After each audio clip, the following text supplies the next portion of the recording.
जय हिंद दोस्तों, मैं कन्हैया कुमार एक बार फिर से आपका जीके प्लान पे स्वागत करता हूं। और देखिए कि ये 72वीं बीपीएससी का प्रीलिम्स 2026 का ये अगला टेस्ट है। और देखिए कि ये फुल लेंथ टेस्ट होगा, तो इसे देखा जाएगा। तो चलिए देखा जाए। पहला क्वेश्चन इसमें पूछा जा रहा है। पहला क्वेश्चन में दिया गया है, 16वें वित्त आयोग के संबंध में निम्नलिखित कथनों पर विचार कीजिए और सही उत्तर का चुनाव करना है। तो इसमें देखिएगा सही उत्तर पहला में दिया गया है कि भारत सरकार ने डॉक्टर अरविंद पनगरिया को इसका अध्यक्ष नियुक्त किया है। ये आपका एकदम सही है। आयोग ने केंद्रीय करों के कुल हिस्सों में राज्यों की भागीदारी को बढ़ाकर 42% करने की सिफारिश की है। ये आपका गलत हो जाएगा। 42% नहीं, आपका 41% 2031-32 या कहें कि 2030 के आसपास तक ये कर दिया गया है 41%। अब यहाँ पे देखिएगा दो तीन क्वेश्चन हम आपको बता रहे हैं। पहलका नंबर की जो है वित्त आयोग, ये आर्टिकल 280 के तहत इसका स्थापित किया गया है। और ये इसका काम क्या है, तो राज्य और केंद्र के बीच में करों का बंटवारा करना इसका प्रमुख कार्य है। तो ये याद रखना है। तो चलिए अगला क्वेश्चन देखा जाए। इसमें आपका पहला सही था, बाकी दूसरा का गलत था, तो ऑप्शन नंबर ए सही हो जाएगा। अगला क्वेश्चन है दूसरा का नंबर में पूछा जा रहा है, आईपीएल 2026 के संबंध में निम्नलिखित कथनों पर विचार कीजिए और सही उत्तर का चुनाव करना है। तो पहला में दिया गया है कि रॉयल चैलेंज बेंगलोर ने आईपीएल 2026 के फाइनल में गुजरात टाइटंस को पराजित किया। एकदम सही है। फाइनल मैच में विराट कोहली को प्लेयर ऑफ द मैच का पुरस्कार मिला है। ये भी सही है। रोहित शर्मा पूरे आईपीएल सीजन में सर्वाधिक रन बनाने वाले खिलाड़ी बने। ये आपका गलत हो जाएगा। देखिए कि वैभव सूर्यवंशी 16 मैचों में 776 रन बनाकर सबसे ज़्यादा रन बनाने वाले खिलाड़ी रहे और ऑरेंज कैंप इनको दिया गया, तो ये याद रखेगा। और चौथा में देखिए कि आईपीएल का फाइनल मैच कोलकाता के ईडन गार्डन में हुआ। कोलकाता के ईडन गार्डन में नहीं, अहमदाबाद के नरेंद्र मोदी स्टेडियम में खेला गया है। तो ये दोनों गलत हो जाएगा। एक और दो सही है। ऑप्शन नंबर बी में दिया गया है, तो राइट आंसर बी सही है। अगला क्वेश्चन देखिएगा, छत्तीसगढ़ राज्य के प्रथम रामसर स्थल के रूप में किस स्थल को घोषित किया गया है। तो थोड़ा सा इसके पहले हम लोग देख लिया जाए, चाहे इसका आंसर पहले देख लिया जाए। इसका आंसर आपका हो जाएगा कोपरा जलाशय। तो ऑप्शन नंबर आपका डी सही हो जाएगा। और पटना जलाशय ये कहाँ पे है, तो यूपी में है। ये आप याद रखेगा। अब यहाँ पे देखिए रामसर स्थल का मतलब क्या होता है कि ऐसा क्षेत्र जो दलदली भूमि हो या नमी युक्त भूमि हो, तो उसके आसपास का जो भूमि रहता है जैव विविधता के लिए बहुत ज़्यादा उपयोगी रहता है।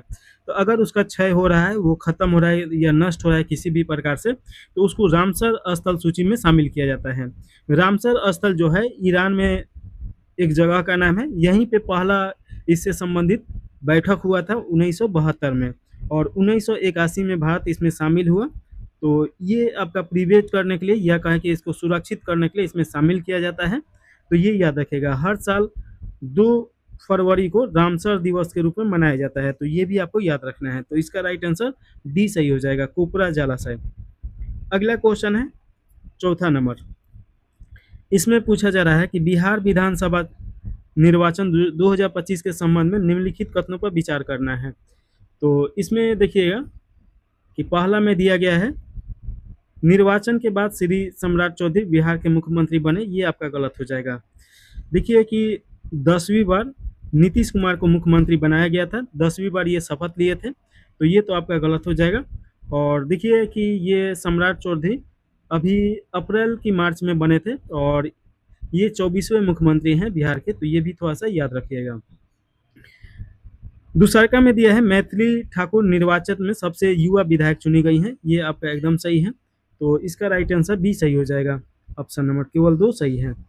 अगला क्वेश्चन है, गणतंत्र दिवस परेड 2026 के संबंध में निम्नलिखित कथनों पर विचार करना है और इसमें सही कथन का चुनाव करना है। तो इसमें देखिएगा पहला में दिया गया है,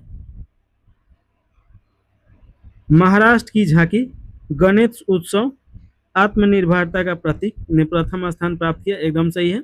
और 2025 में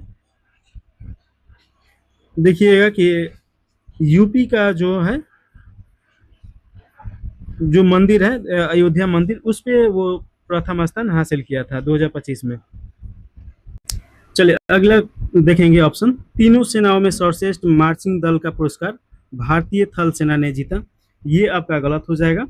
और देखिए कि गणतंत्र दिवस परेड 2026 में मर्चेंट दल का पुरस्कार भारतीय नौसेना के द्वारा जीता गया है, ना कि थल सेना के द्वारा। तो ये आपका गलत हो जाएगा। तो ऑप्शन नंबर आपका ए सही हो जाएगा। तो ये आप याद रखेगा। अगला क्वेश्चन है छठा नंबर, केंद्रीय बजट 2026-27 के संबंध में निम्नलिखित में से कौन सा कथन सही है? तो इसमें सही कथन बताना है। तो देखिए पहला में दिया गया है कि वर्ष 2026-27 में राजकोषीय घाटा सकल घरेलू उत्पाद के 4.3% निर्धारित किया गया है, एकदम सही है। तो ऑप्शन नंबर आपका ए सही हो जाएगा।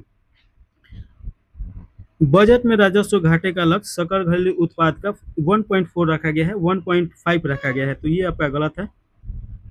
सभी मंत्रालय में सर्वाधिक आवंटन जल शक्ति मंत्रालय को दिया गया है, ये भी आपका गलत है। रक्षा मंत्रालय को दिया गया है। बजट प्रावधान के अनुसार आयकर अधिनियम 2025 1 जनवरी 2026 से प्रभावी होगा, 1 अप्रैल 2026 से प्रभावी होगा। तो ये भी गलत है। तो ऑप्शन नंबर ए सही हो जाएगा। अगला क्वेश्चन देखिएगा, वर्ष 2026 के फ्रेंच ओपन में पुरुष एकल खिताब किसने जीता है? तो इसका राइट आंसर आपका हो जाएगा अलेक्जेंडर ज्वेरेन के द्वारा जीता गया है। तो ऑप्शन नंबर आपका सी सही हो जाएगा। और ये इनके कैरियर का पहला ये फ्रेंच ओपन किताब है, तो ये आप याद रखेगा। चलिए अगला क्वेश्चन देखेंगे, 7 के बाद 8 नंबर क्वेश्चन। इसमें पूछा जा रहा है, वर्ल्ड आचारी द्वारा para Archer of the year 2025 के रूप में किसे नामित किया गया है? तो इसका राइट आंसर आपका हो जाएगा शीतल देवी हो जाएंगी। तो ऑप्शन नंबर बी सही हो जाएगा। और ये 19 वर्षीय हैं, तीरंदाजी से संबंधित हैं, तो ये याद रखेगा। अगला क्वेश्चन है, विक्रमशिला विश्वविद्यालय के संबंध में निम्नलिखित कथनों पर विचार करना है और सही कथन का चुनाव करना है। पहला में दिया गया है कि बिहार सरकार ने विक्रमशिला विश्वविद्यालय के पुनः जीवन की घोषणा किया है, एकदम सही है। विक्रमशिला विश्वविद्यालय की स्थापना राजा धर्मपाल के द्वारा किया गया था और ये पाल वंश से संबंधित है, एकदम सही है। इस विश्वविद्यालय को बख्तियार खिलजी ने अपने सैन्य अभियान के दौरान नष्ट किया था, ये भी सही है। तीनों सही है। तो ऑप्शन नंबर आपका डी सही हो जाएगा, इनमें से सभी सही है। अगला क्वेश्चन है, निम्नलिखित में से बिहार के किस व्यक्ति को वर्ष 2026 में पद्म श्री सम्मान प्रदान नहीं किया गया है? तो इसमें से कौन शामिल नहीं है, ये बताना है। तो इसमें देखिए कि शारदा सिंह को तो पिछले वर्ष दिया गया था, तो ये इसमें नहीं आएंगे। बाकी श्री भगत सिंह भारती, श्री विश्व बंधु और श्री गोपाल जी त्रिवेदी, ये तीनों शामिल हैं। तो ऑप्शन नंबर आपका ए सही हो जाएगा। अगला क्वेश्चन है, मुख्यमंत्री प्रतिज्ञा योजना के संबंध में निम्नलिखित कथनों पर विचार कीजिए और इसमें सही उत्तर का चयन कीजिए। पहला में दिया गया है, यह योजना मुख्यमंत्री नीतीश कुमार द्वारा प्रारंभ किया गया था, एकदम सही है। और देखिए कि इसका उद्देश्य युवाओं को प्रतिष्ठित संस्थाओं में इंटर्नशिप अवसर, कौशल प्रशिक्षण प्रदान कर उन्हें रोजगार योग्य बनाना है, ये भी सही है। इस योजना के अंतर्गत युवाओं को उनकी शैक्षणिक योग्यता के आधार पर 4,000 से 6,000 मासिक वेतन सहायता प्रदान किया जाएगा, ये भी सही है। तीनों सही है। ऑप्शन नंबर डी सही हो जाएगा। अगला क्वेश्चन है, इसमें पूछा जा रहा है कि वर्ष 2025-26 के बाफ्ता पुरस्कारों के लिए किस भारतीय फिल्म को नामित किया गया है? तो ये आपका राइट आंसर हो जाएगा बुंगू हो जाएगा। तो ऑप्शन नंबर आपका सी सही है। और देखिए कि बुंगू एक मणिपुर भाषा का ये आपका पिक्चर फिल्म है और जिसका देखिए कि निर्देशक लक्ष्मी प्रिया देवी ने किया है, तो ये आप याद रखेगा। अगला क्वेश्चन देखिएगा कि वर्ष 2026 में राष्ट्रीय पिछड़ा आयोग के अध्यक्ष के रूप में किसे नियुक्त किया गया है? तो इसमें देखिए कि राइट आंसर आपका हो जाएगा साध्वी निरंजन ज्योति हो जाएंगे। तो ऑप्शन नंबर आपका ए सही है। 13 के बाद 14 नंबर क्वेश्चन है, इसमें पूछा जा रहा है, भारत के सकल घरेलू उत्पाद के आधार वर्ष को हाल ही में 2011-12 से बदलकर क्या कर दिया गया है? तो देखिए कि 2011-12 से बदलकर 2000 आपका 22-23 कर दिया गया है। तो ऑप्शन नंबर बी सही हो जाएगा। चलिए अगला क्वेश्चन में पूछा जा रहा है कि बिहार सरकार ने हाल ही में यातायात से संबंध कौन सी योजना प्रारंभ की है? तो इसका राइट आंसर आपका हो जाएगा एक मुफ्त यातायात चालान निपटारा योजना। ऑप्शन नंबर सी सही है। देखिए कि यह नागरिकों को लंबित यातायात ई चालान की निपटारा के लिए 50% की छूट पर करने का ये सुविधा प्रदान किया गया है। तो ऑप्शन नंबर आपका सी सही हो जाएगा। अगला क्वेश्चन है, राजस्थान के एकमात्र पर्वतीय पर्यटन स्थल माउंट आबू का हाल ही में नया नाम क्या किया गया है? तो इसका नाम चेंज करके देखिएगा कि आपका अब्बू राज कर दिया गया है। तो ऑप्शन नंबर आपका डी सही हो जाएगा। अगला क्वेश्चन है 16 के बाद 17 नंबर क्वेश्चन, इसमें पूछा जा रहा है, विकसित भारत रोजगार एवं आजीविका मिशन ग्रामीण का बात किया जा रहा है, अधिनियम 2025 के संदर्भ में निम्नलिखित कथनों पर विचार करना है और सही उत्तर का इसमें चुनाव करना है। पहला में दिया गया है, यह ग्रामीण रोजगार और ग्रामीण विकास से संबंधित है, एकदम सही है। यह प्रत्येक ग्रामीण परिवार को एक वित्तीय वर्ष में 150 दिवस के मजदूरी आधारित रोजगार की गारंटी दिया जाएगा। ये आपका गलत हो जाएगा, प्रत्येक ग्रामीण परिवार को नहीं, जो गरीबी रेखा से नीचे के अंतर्गत आते हैं उन्हें 125 दिन का रोजगार दिया जाएगा। तो ये आपका गलत हो जाएगा।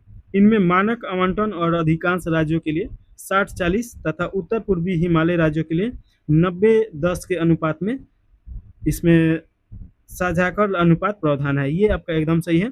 इसमें 60% आपका केंद्र देता है और 40% जो पैसा होता है राज्य देता है। लेकिन वहीं पे पूर्वोत्तर में देखिएगा तो पूर्वोत्तर में 90-10 ये अनुपात हो जाता है। तो 1 और 3 सही है, तो ऑप्शन नंबर आपका बी सही हो जाएगा। अगला क्वेश्चन है, आईआईटी पटना में स्थापित प्रथम सुपर कंप्यूटर का नाम क्या है? तो इसका देखिए कि बिहार का प्रथम सुपर कंप्यूटर कौन सा है, ये भी पूछ सकता है ऐसे करके। तो परम रुद्र हो जाएगा, ऑप्शन नंबर आपका सी सही है, पटना आईआईटी में लगाया गया है। अगला क्वेश्चन है 19 नंबर, उड़ान 2.0 योजना के संदर्भ में निम्नलिखित कथनों पर विचार करना है और सही उत्तर का चुनाव करना है। पहला में दिया गया है, उड़ान 2.0 भारत में क्षेत्रीय वायु संपर्क को सुदृढ़ यानी मजबूत करने के लिए प्रारंभ किया गया है, एकदम सही है। इस योजना में जल विमान अड्डों और हेलीपैडों के विकास को सम्मिलित किया गया है, ये भी सही है। उड़ान 2 का कार्यान्वयन गृह मंत्रालय द्वारा किया जाता है, ये गृह मंत्रालय नहीं होता है। इसका नोडल मंत्रालय देखिएगा कि नागरिक उड्डयन मंत्रालय हो जाएगा, तो ये आप याद रखेगा, नागरिक उड्डयन मंत्रालय। तो ये गलत हो जाएगा, 1 और 2 सही है, तो ऑप्शन नंबर आपका ए सही है। अगला क्वेश्चन है 20 नंबर, इसमें पूछा जा रहा है कि अभ्यास काकाडू के संदर्भ में निम्नलिखित कथनों पर विचार कीजिए और सही उत्तर का इसमें चुनाव करना है। तो पहला में दिया गया है, अभ्यास काकाडू एक बहुराष्ट्रीय नौसैनिक अभ्यास है, एकदम सही है। इसका आयोजन ऑस्ट्रेलिया में किया गया था, ये भी सही है। इस अभ्यास का उद्देश्य सहभागी नौसेनाओं के मध्य समुद्री सहयोग और पारस्परिक संचालन क्षमता को सुदृढ़ यानी मजबूत करना है, ये भी सही है, तीनों सही है। भारत भी इस समय में भाग लिया था, ये भी आपका सही है। तो ये चारों ऑप्शन देखिएगा कि आपका सही है, तो ये इसका राइट आंसर क्या हो जाएगा। अच्छा, एक चीज़ इसमें ये भी पूछ सकता है कि भारत का कौन सा जहाज इसमें शामिल हुआ था, तो P-81 याद रखेगा, तो ऑप्शन नंबर आपका डी सही हो जाएगा। अगला क्वेश्चन है, भारत यूरोपीय संघ मुक्त व्यापार समझौते के संदर्भ में निम्नलिखित कथनों पर विचार कीजिए और सही उत्तर का चुनाव करना है। तो देखिएगा कि इसमें आपका इसका उद्देश्य भारत तथा यूरोपीय संघ के बीच व्यापार एवं निवेश को प्रोत्साहन करना है, एकदम सही है। यूरोपीय संघ भारत के प्रमुख व्यापारी भागीदारियों में से एक है, ये भी आपका सही है। प्रस्ताव समझौता केवल कृषि उत्पादों तक सीमित है, ये आपका गलत हो जाएगा। इसमें कृषि तो शामिल है ही, इसमें व्यापार, सेवा, निवेश, आर्थिक विषय बहुत सारा इसमें शामिल है, तो ये गलत है। तो 1 और 2 सही है, तो ऑप्शन नंबर आपका क्या हो जाएगा, ए सही हो जाएगा, 1 और 2 सही है। अगला क्वेश्चन है, बिहार बजट 2026-27 के संदर्भ में निम्नलिखित कथनों पर विचार करना है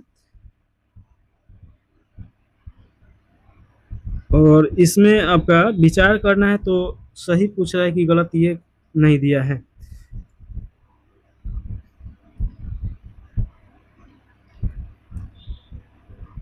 निम्नलिखित कथनों पर विचार कीजिए, सही ही पूछ रहा होगा।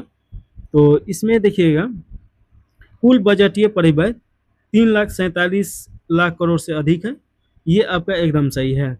बजट में 10 नए दूरगामी मार्गों का निर्माण की घोषणा किया गया है, ये आपका गलत हो जाएगा। और देखिए कि ये सब आपका गलत है, तो ऑप्शन नंबर पहला सही है। थोड़ा सा इसके बारे में चर्चा कर लिया जाए, तो देखिए कि पिछले वर्ष के तुलना में ये इसमें 30,000 करोड़ अधिक इसमें आपका बजट पेश किया गया है, तो ये आप याद रखिएगा। ये क्वेश्चन पूछ सकता है।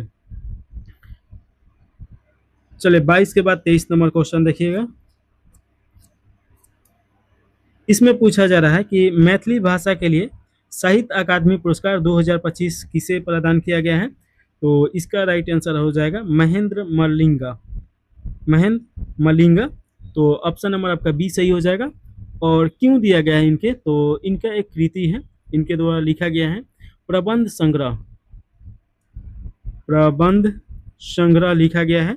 और देखिए कि ये एक निबंध है, तो ऑप्शन नंबर आपका बी सही है। अगला क्वेश्चन है, निम्नलिखित में से किस देश ने हाल ही में मधुमक्खियों को जीवित प्रणाली के रूप में वैधानिक अधिकार प्रदान किया है? तो वैधानिक अधिकार प्रदान किया गया है, ये किसके द्वारा? तो इसका राइट आंसर आपका हो जाएगा पेरू के द्वारा। तो ये आप याद रखिएगा, ऑप्शन नंबर सी सही हो जाएगा। अगला क्वेश्चन है, इसमें पूछा जा रहा है कि वर्ष 2026 का G20 शिखर सम्मेलन कहाँ आयोजित किया जाएगा? तो ये आयोजन किया जाएगा आपका कहाँ पे? तो संयुक्त राज्य अमेरिका में। तो ऑप्शन नंबर आपका ए सही हो जाएगा। और देखिए कि ये 14 से 15 दिसंबर किया जाएगा 2026 में, तो ये आप याद रखेगा। अगला क्वेश्चन है, उत्तराखंड एवं गुजरात के उत्तराखंड एवं गुजरात के पश्चात निम्नलिखित में से किस राज्य ने अपनी विधानसभा में समान नागरिक संहिता पारित किया है? तो इसका राइट आंसर आपका हो जाएगा असम हो जाएगा। तो ऑप्शन नंबर ए सही है। तो देखिए ये यूजीसी जो है, यूजीसी यानी समान नागरिक संहिता, सबसे पहले आपका उत्तराखंड हो जाएगा, तो यूके याद रखेगा। उसके बाद देखिए कि गुजरात किया था, और गुजरात के बाद आपका तीसरा का जो राज्य है असम है। तो ये तीनों क्रम से याद रखना है। राजगीर में आयोजित 16वीं हॉकी इंडिया सब जूनियर पुरुष राष्ट्रीय चैंपियनशिप 2026 में किस राज्य ने स्वर्ण पदक जीता है? तो इसका राइट आंसर आपका हो जाएगा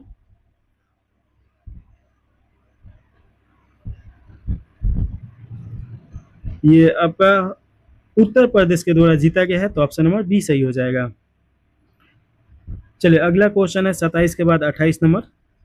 रक्षा अनुसंधान एवं विकास संगठन ने हाल ही में बिहार के किस शहर में स्वदेशी रक्षा प्रौद्योगिकी का विशाल प्रदर्शनी आयोजित की? तो इसका राइट आंसर आपका हो जाएगा ये मोतिहारी में किया गया है। जो कि मोतिहारी कहाँ पड़ता है? तो बिहार के उत्तरी राज्य के अंतर्गत आ जाएगा और पूर्वी चंपारण के अंतर्गत आएगा। तो ऑप्शन नंबर सी सही हो जाएगा। सम्राट चौधरी बिहार के देश मुख्यमंत्री के रूप में शपथ लिए हैं। तो ये तो हम अभी बताए थे 24वें हो जाएंगे। तो ऑप्शन नंबर आपके ए सही हो जाएगा।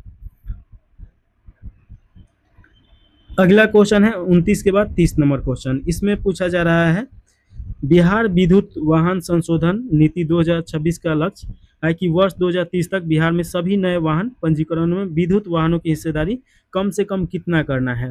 तो कम से कम 30% करने का लक्ष्य रखा गया है। तो ऑप्शन नंबर सी सही हो जाएगा। भारत का नियंत्रण एवं महालेख परीक्षक के बारे में बताना है, और इसमें ये नहीं दिया गया है कि सही बताना है कि गलत। तो देखिए कि सही ही पूछ रहा होगा। इसमें दिया गया है भारत के प्रधानमंत्री द्वारा नियुक्त होता है, एकदम गलत है, राष्ट्रपति के द्वारा। सेवानिवृत्ति के बाद भारत सरकार के अधीन किसी अन्य पद हेतु पात्र होता है, यहाँ पे दिया गया है नहीं होते हैं।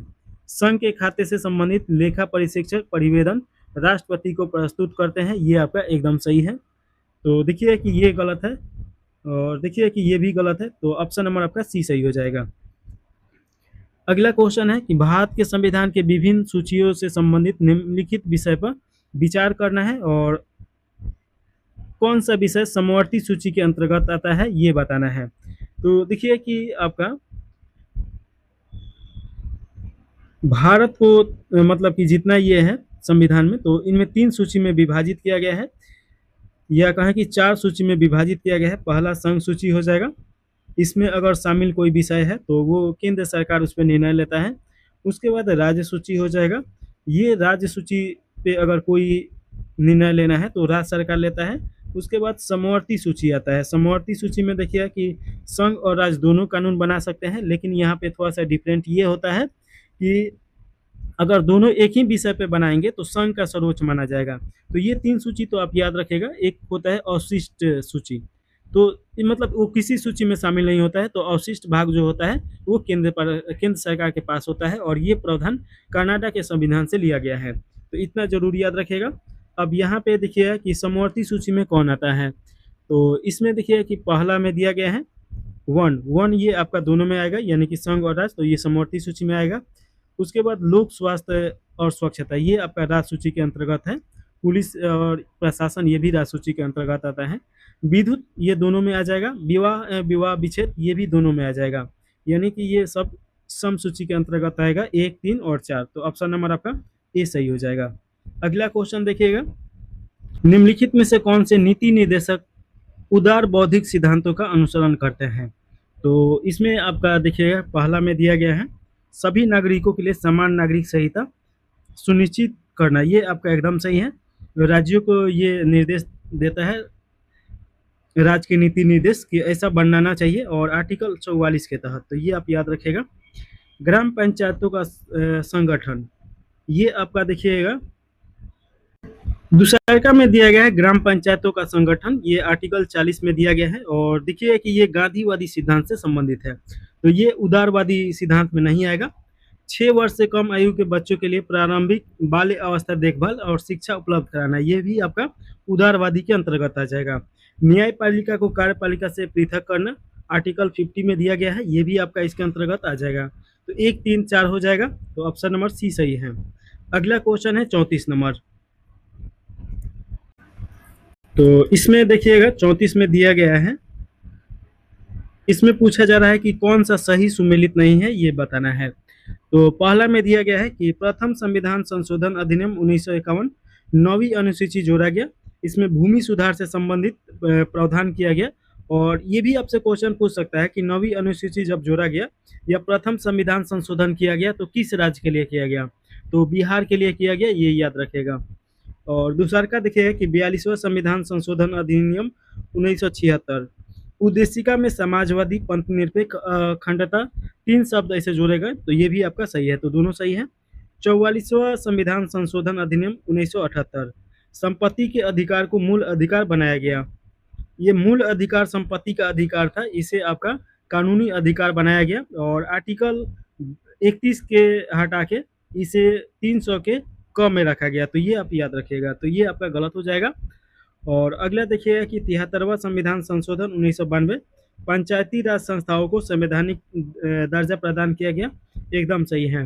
पहला पंचायती राज देखिए कहाँ स्थापना किया गया है, तो राजस्थान के नागौर डिस्ट्रिक्ट में, तो ये भी आप याद रखिएगा, और 1959 में स्थापित किया गया था। तो यहाँ पे ऑप्शन नंबर आपका सी सही हो जाएगा, क्योंकि गलत पूछा जा रहा है। अगला क्वेश्चन है 35 नंबर, राज्य विधानमंडल के संबंध में निम्नलिखित कथनों पर विचार करना है और इसमें सही उत्तर का चुनाव करना है। तो पहला में दिया गया है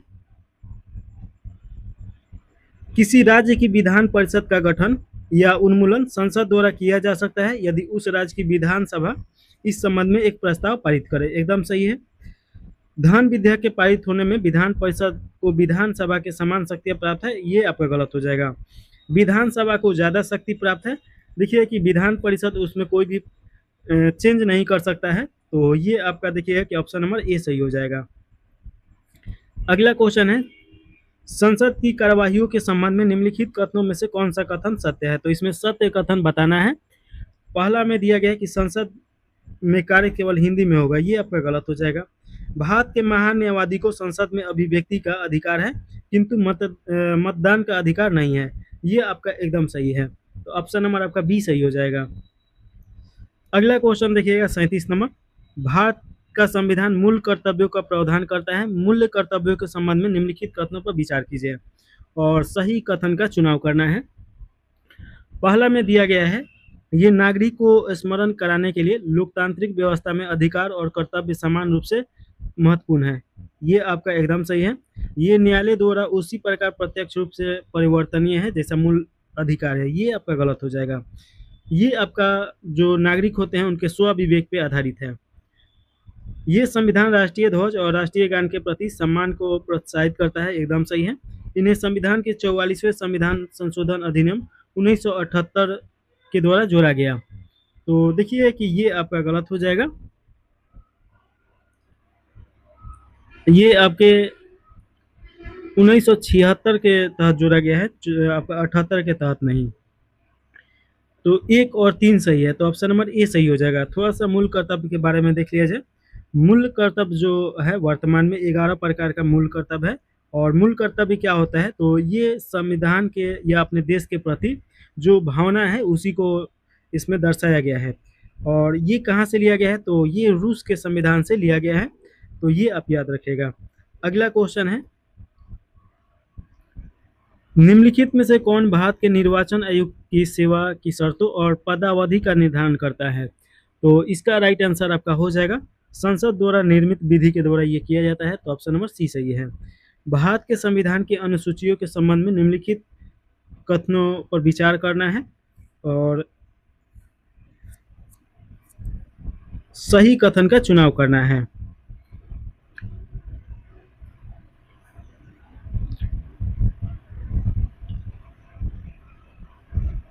तो चलिए देखा जाए। पहला में दिया गया है कि प्रथम अनुसूची राज्य और केंद्र शासित प्रदेश के नाम और उसके क्षेत्र विस्तार से संबंधित है, ये आपका एकदम सही है। द्वितीय अनुसूची शपथ और प्रतिज्ञान के स्वरूपों से संबंधित है, ये देखिए कि ये सही नहीं होगा। शपथ अथवा प्रतिज्ञान ये तीसरा अनुसूची में दिया गया है, ना कि दूसरा अनुसूची में, तो ये गलत हो जाएगा। इसमें देखिए कि संवैधानिक पद अधिकारियों के वेतन भत्ते और विशेषाधिकार के बारे में बताया गया है। सप्तम अनुसूची देखिए, यह सातवां अनुसूची संघ राज्यों के बीच विषय के विभाजन से संबंधित है, ये आपका एकदम सही है। संघ और राज्यों के बीच जो सूची है उसको विभाजित करता है। दसम अनुसूची यानी 10वां अनुसूची पंचायतों से संबंधित, ये भी आपका गलत है। 10वां अनुसूची दल बदल कानून से संबंधित है, तो 1 और 3 सही है। ऑप्शन नंबर आपका कौन सा हो जाएगा, तो ए सही हो जाएगा। किस राज्य में पंचायतों के या किसी राज्य में पंचायतों के चुनाव कराने का अधिकार किसे प्राप्त होता है, तो ये तो आप भी जानते होंगे, राज्य निर्वाचन आयोग, तो ऑप्शन नंबर आपका सी सही हो जाएगा। अगला क्वेश्चन है 41 नंबर, न्यायपालिका की स्वतंत्रता का मुख्य उद्देश्य क्या है, तो इसका राइट आंसर आपका हो जाएगा। इसका मुख्य उद्देश्य क्या होता है, तो मुख्य उद्देश्य यही होता है कि निष्पक्ष न्याय सुनिश्चित करना और संविधान की रक्षा करना, ऑप्शन नंबर बी सही हो जाएगा। स्थगन प्रस्ताव के संबंध में कौन सा कथन सत्य है, तो इसमें सत्य कथन बताना है, तो देखिए कि इसे निश्चित तथा तात्कालीन लोक महत्व के विषय की ओर ध्यान आकर्षित करने के लिए प्रस्तुत किया जाता है, एकदम सही है, तो ऑप्शन नंबर बी सही हो जाएगा। निम्नलिखित में से कौन सा विषय भारत के सर्वोच्च न्यायालय के मूल क्षेत्र अधिकार के अंतर्गत आता है, तो देखिए कि ये आपका भारत सरकार तथा एक अधिक राज्यों के बीच विवाद जब होता है तो वो सर्वोच्च न्यायालय के मूल क्षेत्र अधिकार के अंतर्गत आता है, तो ऑप्शन नंबर आपका सी सही हो जाएगा। 43 के बाद 44 नंबर क्वेश्चन पूछा जा रहा है, भागलपुर में नमक सत्याग्रह का नेतृत्व किसने किया था, तो इसका राइट आंसर आपका हो जाएगा महादेव लाल सराफ के द्वारा ये किया गया था, तो ऑप्शन नंबर बी सही है। और देखिए कि नमक आंदोलन कब स्टार्ट होता है, तो 1930 में स्टार्ट होता है। साबरमती आश्रम से दांडी तक का यात्रा किया जाता है, और देखिए सॉरी, दांडी से साबरमती आश्रम का यात्रा किया जाता है, और वहाँ पे पहुँच के गांधी जी के द्वारा समुद्र के पानी से नमक बनाया जाता है और नमक कानून तोड़ा जाता है। तो उस समय देखिए कि बिहार के भागलपुर में इसका नेतृत्व महादेव लाल सराफ के द्वारा किया गया था।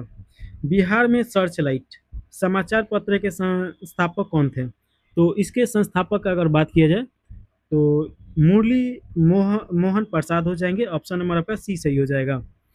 देखिए सर्च लाइट समाचार पत्र से उनके संपादन के रूप में जुड़े हुए थे और एक स्वतंत्रता सेनानी थे, तो ये तो आप जानते ही हैं। अगला क्वेश्चन 46 नंबर, किस केंद्रीय बजट में वित्त मंत्री ने उदारीकरण विनिमय दर प्रबंधन प्रणाली की घोषणा किया है या की थी, तो इसका राइट आंसर आपका हो जाएगा केंद्रीय बजट 1992-93 में, तो ऑप्शन नंबर आपका सी सही हो जाएगा। देखिए कि 90 के दशक के आसपास में भारत का अर्थव्यवस्था बहुत ज़्यादा चरमरा गया था और 1991 में इसका सुधार किया जाता है और निजीकरण और उदारवादी नीति दोनों को सम्मिलित किया जाता है। अगला क्वेश्चन है, भारत की पंचवर्षीय योजनाओं में आर्थिक नियोजन के प्रमुख उद्देश्य निम्नलिखित में से कौन थे, तो देखिए कि पंचवर्षीय योजना जो है योजना आयोग के द्वारा ये संपादित किया जाता था और इसे बनाने का काम राज्य विकास परिषद के द्वारा किया जाता था। और देखिए कि प्रथम पंचवर्षीय योजना 1951 से लेकर 56 तक चला, और अंतिम पंचवर्षीय योजना आपका 12वां पंचवर्षीय योजना समाप्त हुआ, 13वां पंचवर्षीय योजना चल रहा था। उसी समय इसके स्थान पे नीति आयोग की स्थापना किया गया। तो ये आप याद रखिएगा। और इसमें देखिएगा कि कौन कौन हो जाएगा।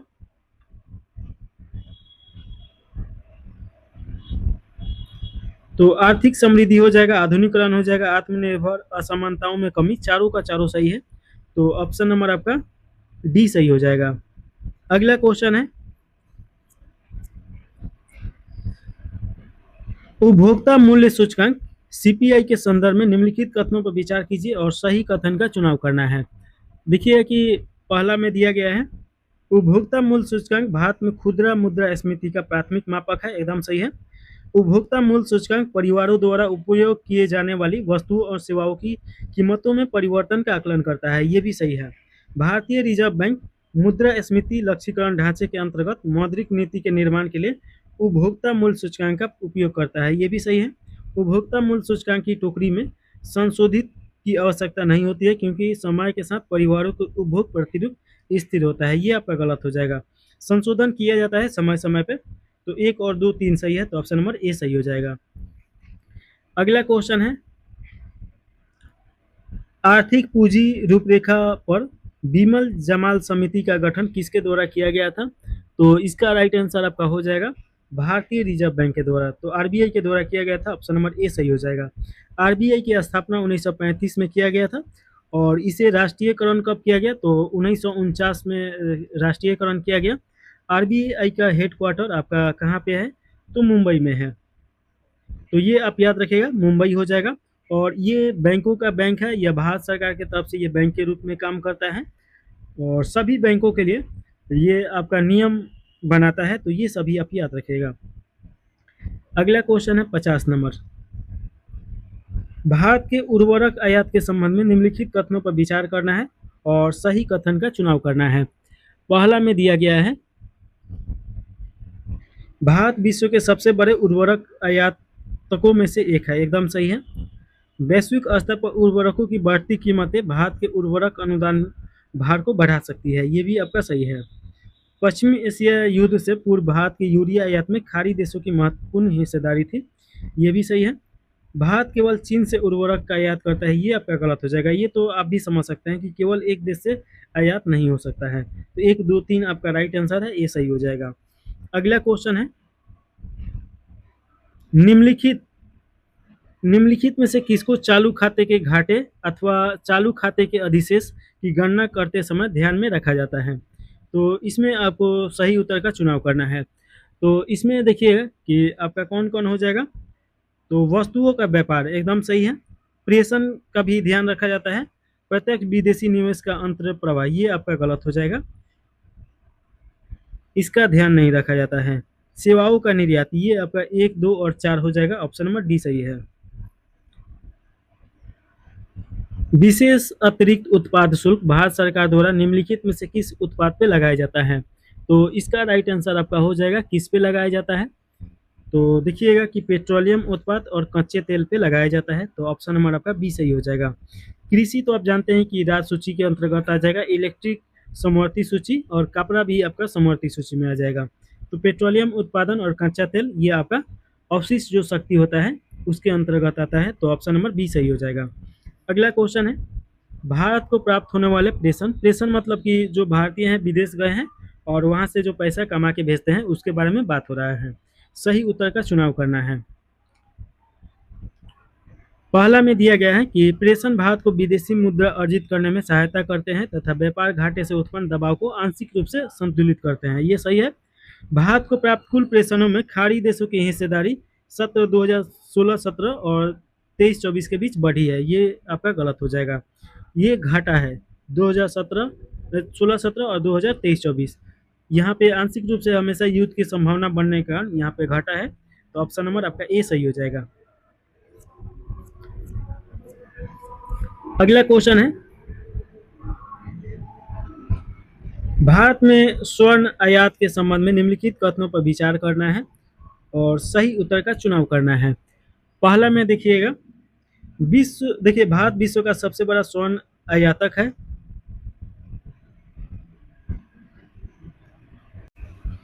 ये ऑप्शन पहला गलत हो जाएगा, क्योंकि भारत सबसे बड़ा स्वर्ण आयातक नहीं है, ये सेकेंड नंबर पे है, तो ये आप याद रखिएगा।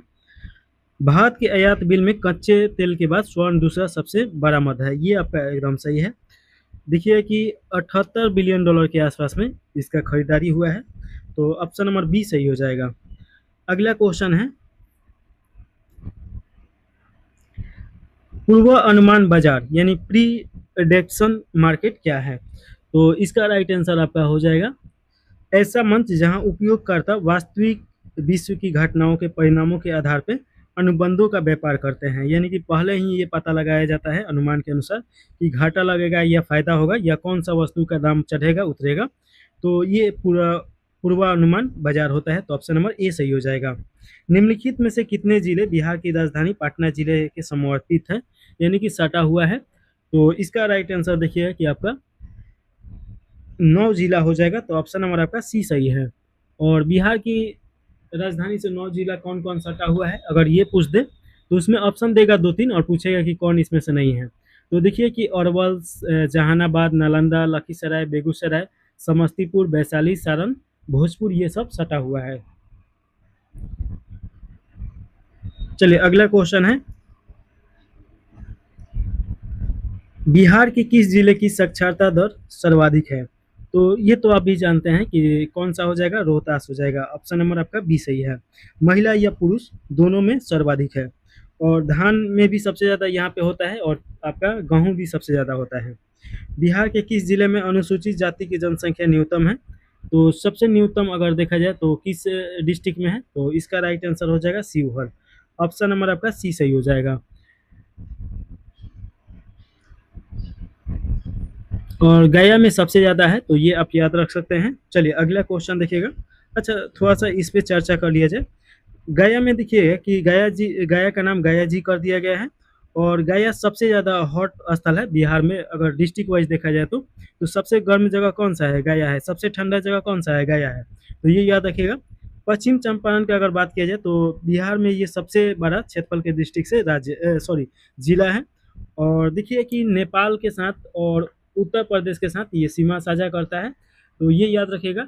और जो बिहार में एकमात्र टाइगर रिजर्व जो है, दूसरा का तो जमुई में बनेगा, लेकिन अभी बना नहीं है, तो ये यहीं पे है। किशनगंज से क्या क्वेश्चन पूछ सकता है कि बिहार में सबसे ज़्यादा चाय की खेती कहाँ पे होती है? तो किशनगंज में। बिहार में सबसे ज़्यादा वर्षा कहाँ पे होता है? तो किशनगंज में। तो ये आप याद रखिएगा पॉइंट। चलिए अगला क्वेश्चन है 59 नंबर क्वेश्चन, बिहार में प्रमुख रूप से किस प्रकार के वन पाए जाते हैं? तो इसका राइट आंसर हो जाएगा वर्णपाती वन पाया जाता है, यानी कि एक खास मौसम में ये अपना पत्ता गिरा देता है लोग। तो ये आप याद रखिएगा। ठंडा के दिनों में देखिएगा कि ज़्यादातर जो पेड़ पौधा होता है बिहार का, वो अपना पत्ता गिरा देता है, तो ऑप्शन नंबर आपका बी सही हो जाएगा। पुनपुन नदी का उद्गम किस क्षेत्र से होता है? तो पुनपुन नदी का उद्गम का अगर बात किया जाए किस क्षेत्र से होगा, तो ये आपका छोटा नागपुर पठार से होता है, तो ऑप्शन नंबर बी सही है। पत्थर कटी पाषाण शिल्प बिहार के किस जिले में प्रसिद्ध है? तो ये तो गया जिले में प्रसिद्ध है, तो ऑप्शन नंबर आपका बी सही हो जाएगा। गया जिला में पत्थर काट के मूर्ति बनाने के लिए फेमस है। अगला क्वेश्चन है, मिथिला मखाना को भौगोलिक उपदर्शन प्रमाण किस वर्ष प्राप्त हुआ है? तो इसका राइट आंसर आपका हो जाएगा 2022 में प्रदान किया गया था, तो ऑप्शन नंबर सी सही हो जाएगा। देखिए मिथिला मिथिला अगर मखाना का बात किया जाए तो मखाना उत्पादन में पूरे देश में या कहेंगे पूरे विश्व में बिहार प्रथम स्थान पे है। बिहार से राज्यसभा की कितने सीटें हैं?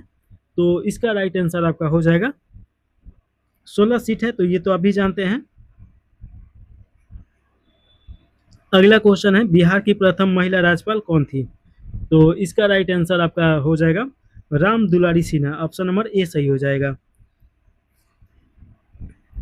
बिहार में अभ्रक निम्नलिखित में से किस जिले में पाया जाता है? तो इसका राइट आंसर आपका देखिए कि मुंगेर में भी पाया जाता है और नवादा में भी पाया जाता है।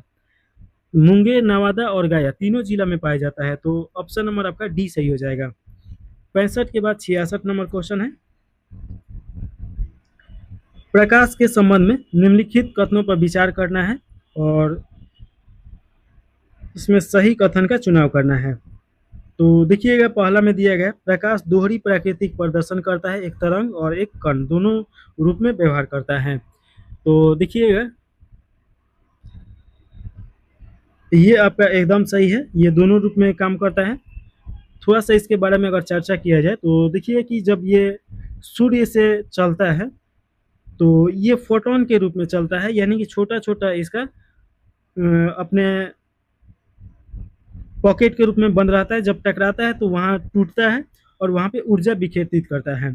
और देखिए कि ये एक तरंग के रूप में भी चलता है, यानी कि देखिए कि जैसे और तरंग है एक्स रे वाई रे, तो उस तरंग के रूप में ये काम करता है। तो ये आपका सही है।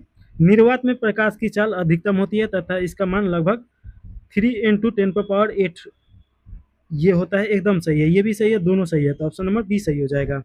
अगला क्वेश्चन है, निम्नलिखित में से किसका उपयोग चेहरे का बड़ा और सीधा प्रतिबिंब प्राप्त करने हेतु शेविंग दर्पण के रूप में किया जाता है। यानी कि जब आप हजामत बनाने जाते हैं तो वहाँ पे जो दर्पण लगाया जाता है, तो वो कौन सा दर्पण लगाया जाता है, तो अवतल दर्पण हो जाएगा। ऑप्शन नंबर बी सही हो जाएगा। द्वितीय इंद्रधनुष के बारे में निम्नलिखित में से कौन सा सही है, तो इसमें सही कथन का चुनाव करना है। तो देखिए कि इसके रंग प्राथमिक इंद्रधनुष के विपरीत क्रम में होता है, एकदम सही होगा। और देखिए कि जब भी इंद्रधनुष बनता है तो जैसे कि पूरब में अगर सूर्य है तो ये पश्चिम में बनेगा, अगर पश्चिम में सूर्य है तो ये पूरब में बनेगा, यानी कि उसका उल्टा कंडीशन में बनता है। तो ये आप थोड़ा सा याद रखिएगा। अगला क्वेश्चन है, निम्नलिखित में से कौन सा नाभिकीय विखंडन को नाभिकीय संलयन से सही ढंग से अलग करता है।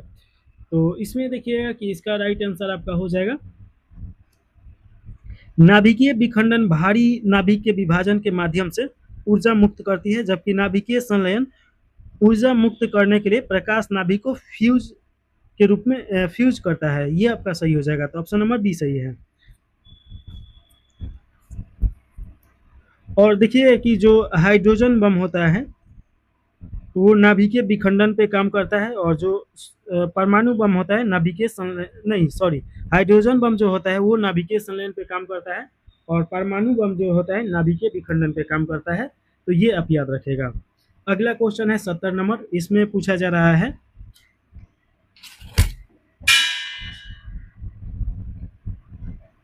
वर्ष 1896 में रेडियो धार्मिकता की खोज किसके द्वारा किया गया था।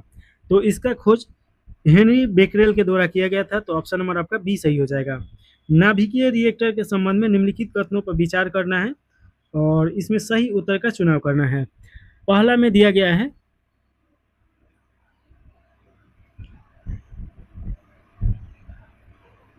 नाभिकीय रिएक्टर में जल और ग्रेफाइट छड़ों का उपयोग मॉडरेट के रूप में किया जाता है, एकदम सही है। नाभिकीय रिएक्टर में नियंत्रण छड़ें न्यूट्रॉन को मुक्त करके नाभिकीय विखंडन अभिक्रिया को नियंत्रित करती है। ये आपका गलत हो जाएगा। और थोड़ा सा इसके बारे में डिटेल में समझ लिया जाए तो देखिएगा, पहले इसके बारे में देख लिया जाए उसके बाद देखा जाएगा। तो देखिएगा कि नियंत्रण छड़ें ये न्यूट्रॉन को अवशोषित करके नाभिकीय विखंडन अभिक्रिया को नियंत्रित करता है लोग, ना कि छोड़ के। और इसमें कैडमियम और बोरॉन का छड़ होता है। तो ये सबसे पहले याद रखिएगा किसका होता है, तो कैडमियम और बोरॉन का। और इसमें ईंधन के रूप में किसका उपयोग किया जाता है ये भी पूछ सकता है। तो यूरेनियम आमतौर पे किया जाता है, तो यू आपका 235 तो जानते ही होंगे। और प्लूटोनियम और पोलोनियम नाभिकीय विखंडन रिएक्टर में ईंधन के रूप में काम में लिया जाता है। तो ऑप्शन नंबर आपका कौन सा सही हो जाएगा, तो केवल एक सही है, ऑप्शन नंबर डी सही हो जाएगा। अगला क्वेश्चन है, इसमें पूछा जा रहा है कि क्रिप्टो करेंसी के बारे में निम्नलिखित में से कौन सा कथन सही नहीं है। तो इसमें गलत कथन चुनना है। पहला में दिया गया है, यह एक डिजिटल या वर्चुअल करेंसी है जो सुरक्षा के लिए क्रिप्टोग्राफी का उपयोग करता है, एकदम सही है। यह एक केंद्रीकृत मुद्रा है जो पूरी तरीके से किसी भी सरकार या संस्था द्वारा नियंत्रित है। ये आपका देखिए कि केंद्रीकृत मुद्रा नहीं है, ये सरकार के द्वारा नियंत्रित नहीं किया जाता है। तो ये आपका गलत हो जाएगा। एथेरियम और लिटकॉइन क्रिप्टो करेंसी के उदाहरण है, ये आपका सही है। क्रिप्टो करेंसी के साथ लेन देन एक सार्वजनिक डिजिटल लेजर पर दर्ज किए जाते हैं, ये भी आपका सही है। ऑप्शन नंबर बी सही हो जाएगा क्योंकि गलत पूछा जा रहा था। निम्नलिखित में से कौन विद्युत आवेश का एसआई मात्रक है। तो विद्युत आवेश का एसआई मात्रक तो आप भी जानते हैं, आपका कौन सा हो जाएगा, तो कूलम हो जाएगा। ऑप्शन नंबर सी सही है। ओम प्रतिरोध का मात्रक होता है, और वोल्ट तो जानते ही हैं कि ये वोल्ट जाएगा। चलिए अगला क्वेश्चन है 74 नंबर। निम्नलिखित में से कौन सा कोशिका का उदाहरण है? तो ये बताना है कि निम्नलिखित में से कौन सा कोशिका का उदाहरण है। तो पहला में दिया गया है दीपक की बत्ती में तेल स्तर में वृद्धि, ये आपका सही हो जाएगा। पेपर टॉवल से जल का अवशोषण, ये भी सही है। माउंटेन पेन में स्याही खींचना, ये भी सही है। पौधे की जड़ द्वारा मिट्टी से जल खींचना, ये भी सही है। 1 2 3 4 ये सभी सही है, तो ऑप्शन नंबर आपका सी सही हो जाएगा। सयांता के संबंध में निम्नलिखित में से कौन सा कथन सही नहीं है? तो गलत कथन इसमें चुनना है। पहला में दिया गया है कि सयांता किसी द्रव के प्रवाह के प्रति प्रतिरोध का माप है, एकदम सही है। गैसों की सयांता सामान्यतः द्रव की सयांता से अधिक होता है, ये गलत हो जाएगा। द्रव की सयांता ज़्यादा होता है। एक आदर्श तरल पदार्थ की सयांता शून्य होती है, एकदम सही है। तापमान में वृद्धि के साथ तरल पदार्थों की सयांता कम होती है, ये भी सही है। तो देखिए कि ऑप्शन नंबर आपका बी सही हो जाएगा, गलत इसमें पूछा जा रहा था। अगला क्वेश्चन है प्रोकैरियोटिक कोशिकाओं के संबंध में निम्नलिखित कथनों पर विचार करना है। पहला में दिया गया है उनके पास एक सुव्यवस्थित केंद्रक होता है, जो कि आपका गलत हो जाएगा, सुव्यवस्थित केंद्रक नहीं होता है। माइकोप्लाज्मा को छोड़कर सभी प्रोकैरियोट्स में कोशिका झिल्ली के चारों ओर एक कोशिका भित्ति होता है, ये आपका देखिए कि सही है, तो ऑप्शन नंबर आपका बी सही हो जाएगा। अच्छा सी सही हो जाएगा, केवल 2 सही है। अगला क्वेश्चन है निम्नलिखित में से कौन सा भाग केवल पशु कोशिका में पाया जाता है? तो देखिए कि केवल पशु कोशिका में आपका सेंट्रोसोम पाया जाता है, तो ऑप्शन नंबर सी बी सही हो जाएगा। कोशिका भित्ति देखिए कि ये आपका केवल पादप कोशिका में पाया जाएगा, और प्लास्टस भी ये भी केवल पादप कोशिका में पाया जाएगा। नाभिक देखिए कि ये दोनों में पाया जाता है, तो ऑप्शन नंबर बी सही हो जाएगा। अगला क्वेश्चन देखिएगा 77 के बाद 78 नंबर क्वेश्चन है। इसमें पूछा जा रहा है कि इधर रोक दिया गया है और इधर कारक दिया गया है, कौन सा सुमेलित नहीं है? इसमें मिलान करना है और जो सही नहीं होगा वही आंसर होगा। देखिए कि फाइलेरिया जो होता है ये वुचेरिया बैनक्रॉफ्टी के कारण होता है, एकदम सही है। अमीबियासिस ये एंटोमाइलियोबिया हिस्टोरिका के कारण होता है, ये भी सही है। गोनोरिया देखिए कि ये आपका ट्रेपोना पैलेडियम के कारण नहीं होता है, ये आपका होता है निसेरिया गेनोरिया के कारण, तो ये आप याद रखेगा, ये आपका गलत हो जाएगा। गैस्ट्रिक अल्सर देखिए कि हेलिकोबैक्टीरिया पाइलोरी के कारण होता है, ये भी आपका सही है। तो ऑप्शन नंबर आपका कौन सा हो जाएगा? सी सही हो जाएगा, इसका गलत पूछ रहा है। निम्नलिखित में से कौन सा वंशागत विकार नहीं है? तो इसमें बताना है कि वंश के साथ कौन सा विकार इसमें नहीं है। तो पहला में दिया गया है इनमें से कोई नहीं। अच्छा, थैलेसीमिया, हीमोफीलिया और कलर ब्लाइंडनेस, ये आपका देखिएगा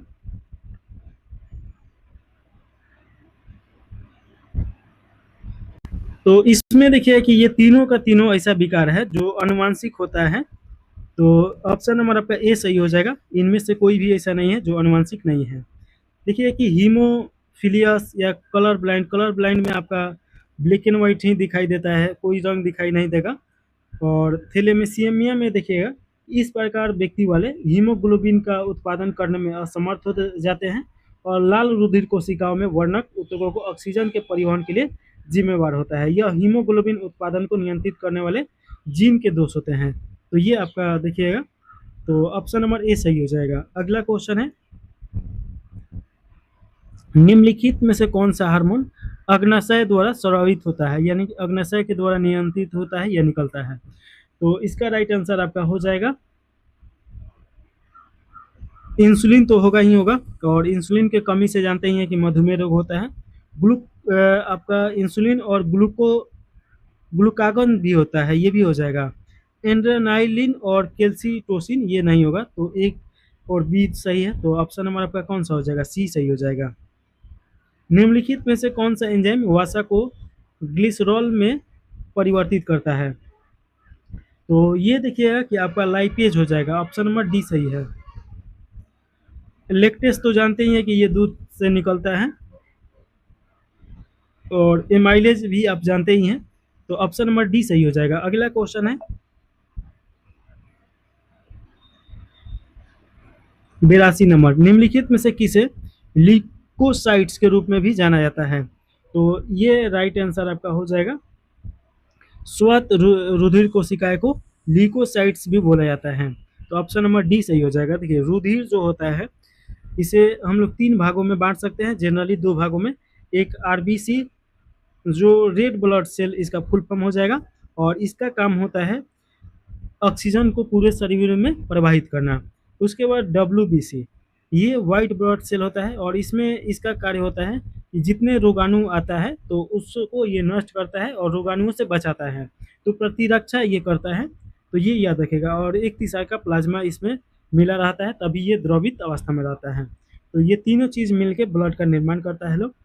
तो इसमें आपका कौन सा हो जाएगा? ऑप्शन नंबर डी सही है। अगला क्वेश्चन है अस्थि निम्नलिखित में से किस उत्तक का उदाहरण है? तो देखिए कि अस्थि जो होता है ये आपका संयोजिक उत्तक हो जाएगा। ऑप्शन नंबर आपका बी सही हो जाएगा। देखिए संयोजिक उत्तक का मतलब क्या होगा?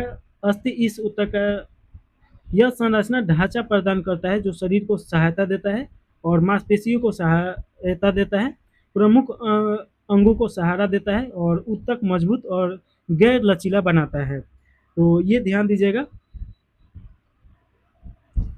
तंत्रिका तंत्र तो जानते ही हैं कि जो सोचने समझने और पूरे शरीर को नियंत्रित करने का कार्य करता है, तंत्रिका तंत्र हो जाएगा। आगे और भी मिलेगा इसके बारे में। चलिए अगला क्वेश्चन है निम्नलिखित में से कौन से कथन रिक्ताओं के लिए सत्य है? तो रिक्तियाओं के लिए ये सत्य इसमें कथन चुनना है।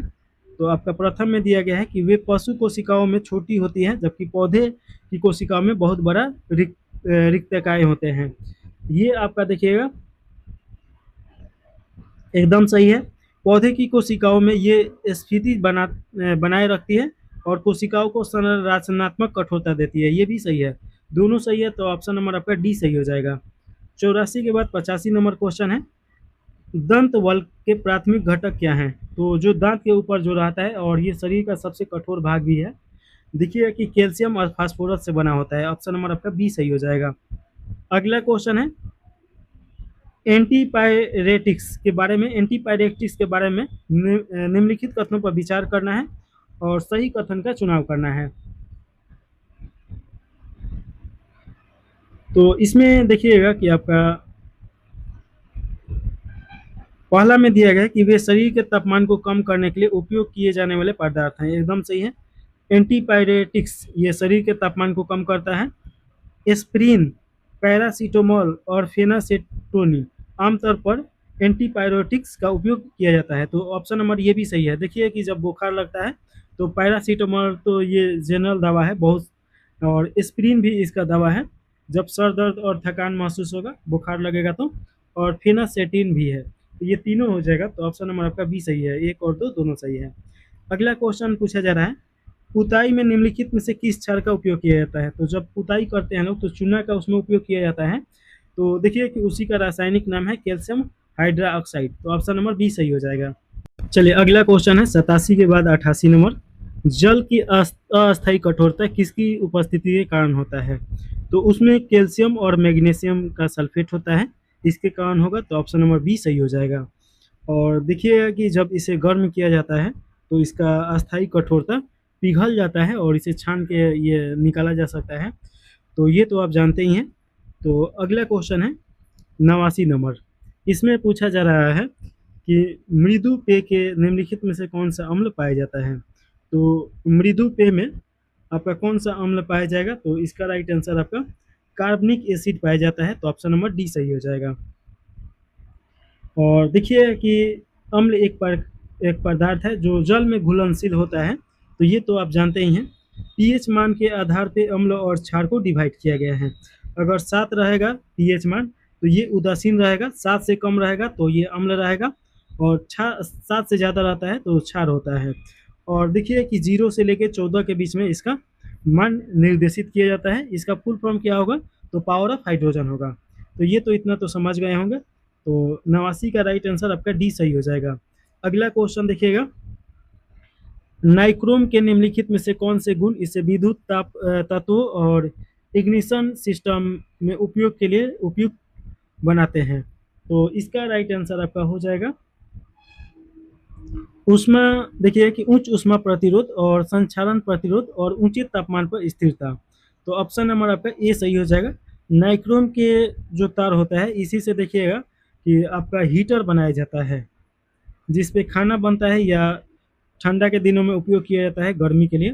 तो इसी का उपयोग किया जाता है क्योंकि ये उच्च ऊष्मा प्रतिरोध और संक्षारण प्रतिरोध और ऊंचे तापमान पे स्थिर रहता है। ऑप्शन नंबर ए सही हो जाएगा। तेल को किस प्रकार के खनिज के रूप में वर्गीकृत किया जाता है? तो तेल के जो होता है इसका राइट आंसर आपका हो जाएगा ये आपका सिलिकेट के रूप में उपयोग किया जाता है। तो ऑप्शन नंबर आपका डी सही हो जाएगा। 91 के बाद 92 नंबर क्वेश्चन है, इल्मेनाइट किसका अयस्क है? तो इल्मेनाइट से क्या बनता है ये पूछा जा रहा है। तो टाइटेनियम धातु का ये अयस्क है। अयस्क का मतलब होता है कि कच्चा माल जिससे वो बनाया जाता है। जैसे बक्साइड है तो बक्साइड से तांबा बनता है, तो बक्साइड से ही निकलता है। तो उसी प्रकार इल्मेनाइट से आपका टाइटेनियम धातु निकलता है। तो ऑप्शन नंबर सी सही हो जाएगा। प्लास्टर ऑफ पेरिस का रासायनिक सूत्र क्या है? तो प्लास्टर ऑफ पेरिस का रासायनिक सूत्र अगर देखिएगा तो ये तो बहुत इजी क्वेश्चन है, ये तो हमेशा पूछता है। CaS4 और 1/2 H2O हो जाएगा। ऑप्शन नंबर बी सही हो जाएगा। 94 नंबर क्वेश्चन देखिएगा, इसमें पूछा जा रहा है बक्साइड निम्नलिखित में से किस धातु का अयस्क है? तो अभी हम इसी पे चर्चा कर रहे थे लोग कि ये किसका अयस्क हो जाएगा। तो एल्युमिनियम हो जाएगा, एल्युमिनियम धातु का। तो ऑप्शन नंबर डी सही हो जाएगा।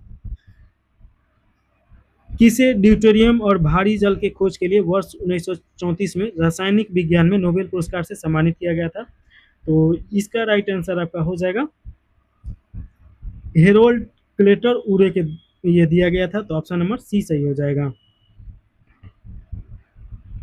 अगला क्वेश्चन है 96 नंबर, इसमें पूछा जा रहा है निम्नलिखित में से किसने रानी लक्ष्मीबाई के संबंध में निम्नलिखित पंक्ति खूब लड़ी मर्दानी वो तो झांसी वाली रानी थी लिखी गई है? तो किनके द्वारा लिखा गया है? तो ये लिखा गया है सुभद्रा कुमारी चौहान। ऑप्शन नंबर आपका सी सही हो जाएगा। जब आप बचपन में पढ़ रहे होंगे तो ये चौथी या 5वीं कक्षा में ये आपका लिखा गया है।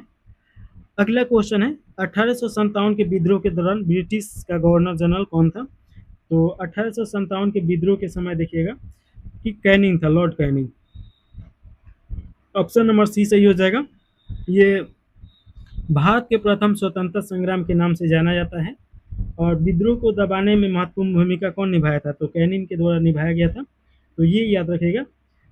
अगला क्वेश्चन देखिएगा, ईश्वर चंद्र विद्यासागर के संदर्भ में नीचे दिए गए कथनों में से कौन सा सही है? तो इसमें सही उत्तर का चुनाव करना है।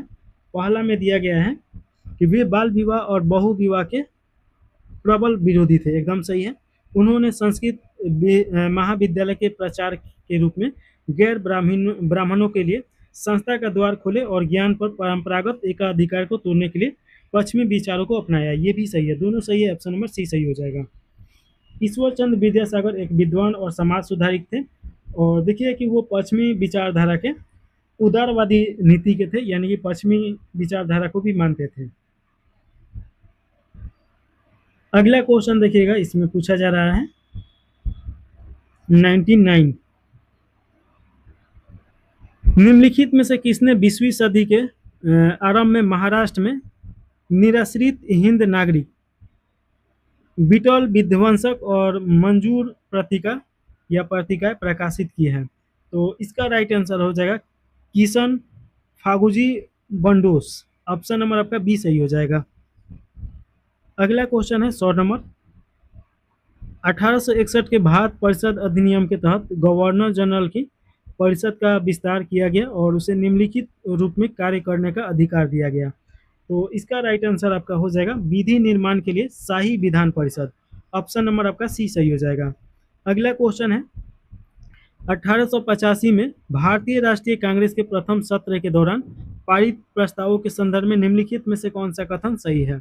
तो इसमें सही उत्तर का चुनाव करना है। तो देखिएगा कि पहला में दिया गया है भारतीय सचिव की भारतीय परिषद को समाप्त करने की मांग करते हुए एक प्रस्ताव पारित किया गया। ये आपका एकदम सही है। कांग्रेस ने केवल भारत में ही सिविल सेवाओं के लिए परीक्षाएं आयोजित करने की मांग की, ये आपका गलत हो जाएगा। इसमें उस समय ये मांग नहीं था। और देखिए कि थोड़ा-सा इसके बारे में देखा जाए कि 1885 में कांग्रेस का स्थापना होता है। उस समय वायसराय एहो हुम थे।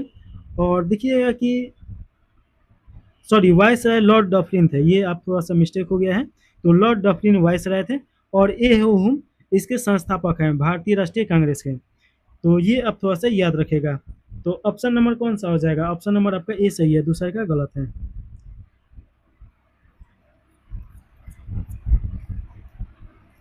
चलिए अगला क्वेश्चन देखिएगा कि राष्ट्रवाद और राजनीतिक शिक्षा को बढ़ावा देने के उद्देश्य से इंडियन लीग की स्थापना किसके द्वारा किया गया? तो इसका राइट आंसर आपका हो जाएगा शिशिर कुमार घोष के द्वारा किया गया है। तो ऑप्शन नंबर आपका सी सही हो जाएगा।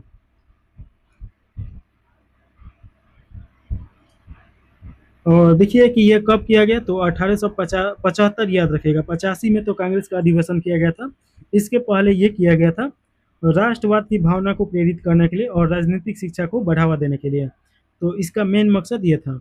अगला क्वेश्चन है गुड डिस्पैच, जिसे प्राय भारत में अंग्रेजी शिक्षा का मैग्नी कार्टा कहा जाता है, किस गवर्नर जनरल के कार्यकाल के दौरान जारी किया गया था? तो इसका राइट आंसर हो जाएगा लॉर्ड डलहौजी के काल में ये जारी किया गया था। ऑप्शन नंबर बी सही हो जाएगा। कब जारी किया गया था? 1854 में। निम्नलिखित में से किस गवर्नर ने ब्रिटिश भारत में जिला स्तर पर कार्यकारी और न्यायिक कार्यों को अलग किया? तो इसका राइट आंसर आपका हो जाएगा लॉर्ड कर्नवालिस हो जाएगा। ऑप्शन नंबर बी सही है। देखिए कि लॉर्ड कर्नवालिस ने ब्रिटिश भारत में प्रशासनिक सुधार के उद्देश्य से जिला स्तर पर कार्यपालिका और न्यायपालिका को पृथक करने का काम किया था। तो ये याद रखेगा। हुगली के युद्ध कि निम्नलिखित में से कौन सी दो यूरोपीय शक्तियां शामिल थी? तो हुगली के युद्ध में देखिए कि आपका अंग्रेज और डच था लोग हुगली का प्रशासक अपने पास रखने के लिए किया था लोग। तो ऑप्शन नंबर बी सही हो जाएगा। अगला क्वेश्चन है भारतीय राष्ट्रीय कांग्रेस के बनारस अधिवेशन 1905 के संबंध में निम्नलिखित में से कौन सा कथन सही है? तो इसमें सही कथन का चुनाव करना है।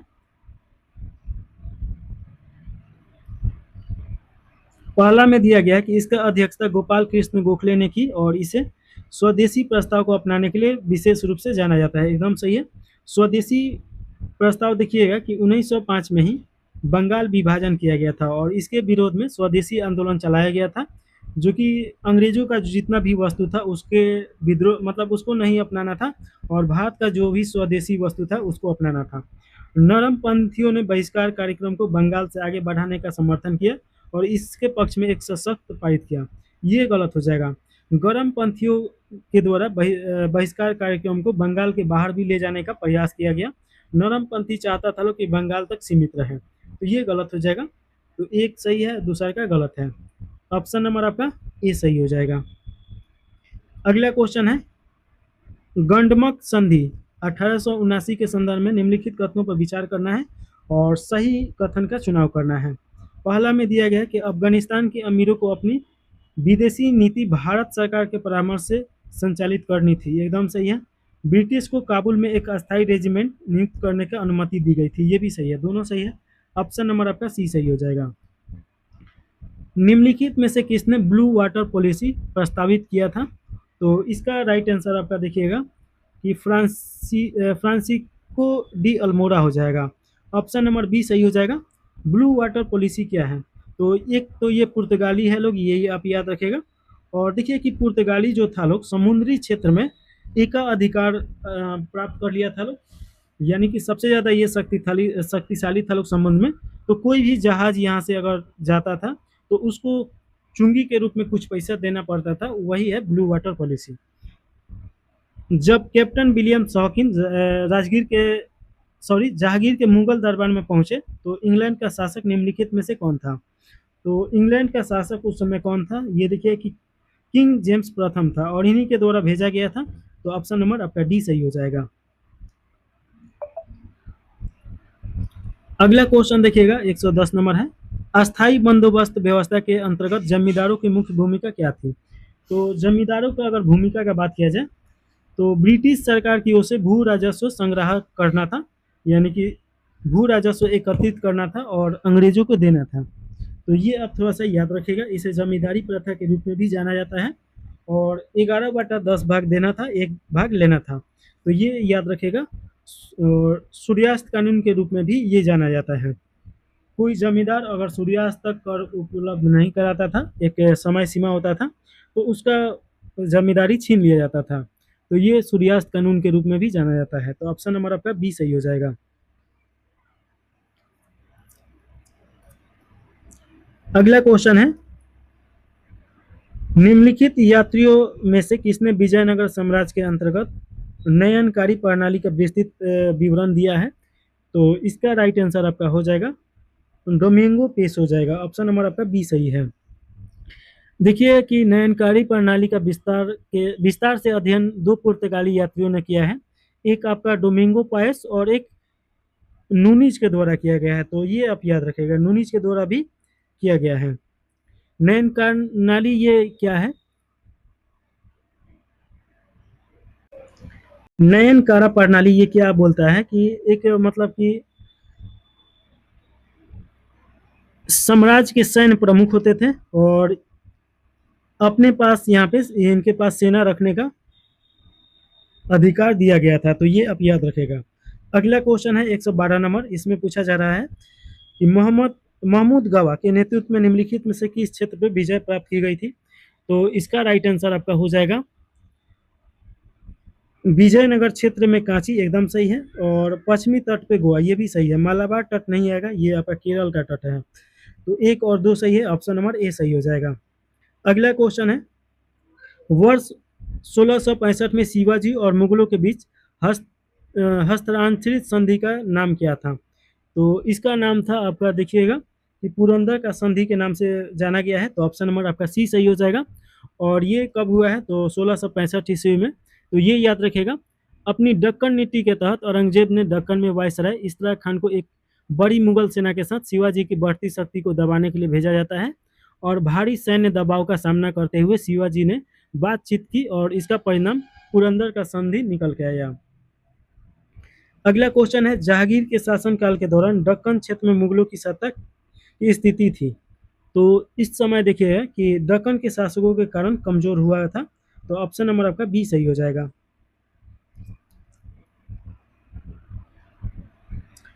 यहाँ पे देखिए कि शब्द दिया गया है और इसका अर्थ दिया गया है। नीचे दिए गए कूट की सहायता से सही का उल्लेख करना है, यानी कौन सा इसमें सही है तो ये बताना है। ददनी, ददनी ये कारीगरों को कच्चा माल और व्यापार द्वारा अग्रिम राशि आपूर्ति, एकदम सही है। कनकुत, ये जो कनकुत होता था ये भूमि माप और फसल उत्पादन पर आधारित राजस्व आकलन की एक विधि था। ये आपका गलत हो जाएगा, इसका यहाँ पे दिया गया है। तो ये गलत है। कारवानी देखिएगा कि ये ग्रामीण क्षेत्र से बड़ी मात्रा में अनाज और ट्रांसपोर्ट करने का व्यापारी होता था लोग। तो ये आपका यहाँ पे दिया गया है, तो ये भी गलत है। सराफ जो होता था साहूकार और बैंकर होता था लोग। तो ये भी आपका गलत है, इसका यहाँ पे दिया गया है। तो ऑप्शन नंबर आपका ए सही हो जाएगा। अगला क्वेश्चन है, मेहराबों के नीचे निर्मित कमल की कली वाले किनारों के रूप में जाने जाने वाली स्थापत्य विशेषता निम्नलिखित में से किस राजवंश के शासनकाल के दौरान शुरू की गई थी?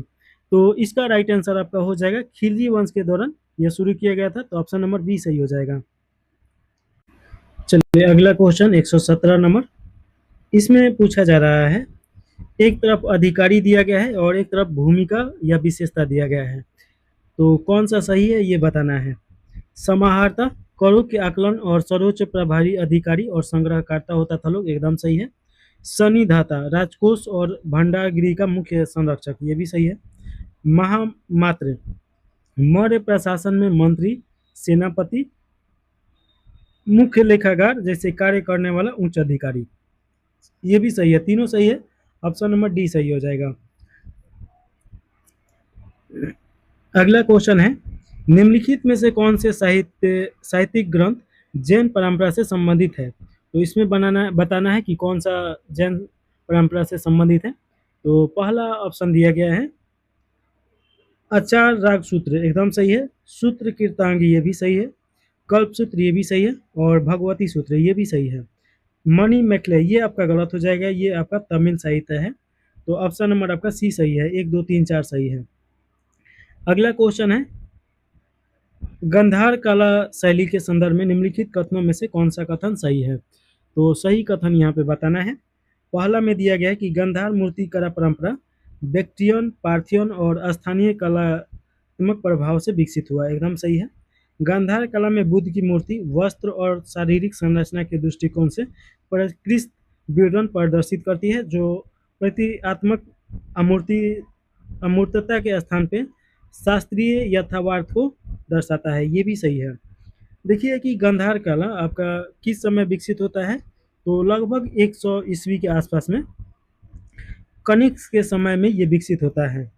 और देखिए कि गंधार कला में जो आप गौतम बुद्ध के घुंघराला बाल देखे होंगे, तो वह वहीं से कॉन्सेप्ट निकल के आता है। तो ऑप्शन नंबर इसका सी सही हो जाएगा, दोनों सही है।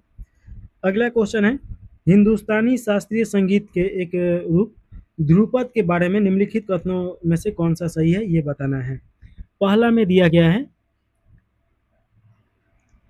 ध्रुपद रचनाएं बिना किसी गीतात्मक घटक के शुद्ध वाद्य संगीतों के उपयोग पर आधारित है, ये आपका गलत हो जाएगा। इसमें गीत गाया जाता है उस समय, और ध्रुपद हिंदुस्तानी शास्त्रीय संगीत की सबसे प्रचलित और सबसे भाव कहें या गहनता संज्ञानात्मक अनुशासन मूल की ये आपका संगीत है। बाबा गोपाल दास और स्वामी हरिदास मुगल काल के दौरान ध्रुपद परंपरा के प्रमुख प्रवर्तकों में से एक थे, ये आपका सही है, ये गलत है। तो ऑप्शन नंबर बी सही हो जाएगा। अगला क्वेश्चन है 121 नंबर, भारत के अक्षांशीय विस्तार के संबंध में निम्नलिखित कथनों में से कौन सा सही है? तो इसमें सही कथन का चुनाव करना है।